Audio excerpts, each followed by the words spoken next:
ماہ مبارک رمضان کے پہلے روزے کی دعا۔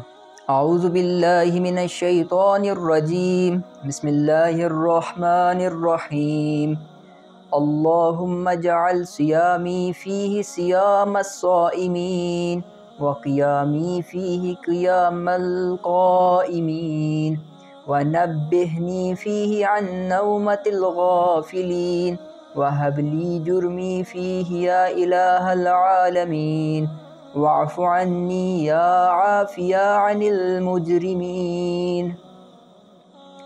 اے معبود، میرے آج کا روزہ حقیقی روزے داروں جیسا قرار دے، میری عبادت کو سچے عبادت گزاروں جیسی قرار دے۔ آج مجھے غافل لوگوں جیسی نیند سے بیدار کر دے اور میرے گناہ بخش دے، اے جہانوں کے پالنے والے، اور مجھ سے درگزر کر، اے گناہ گاروں سے درگزر کرنے والے۔ اللہم صلی علی محمد و آل محمد وعجل فرجہ۔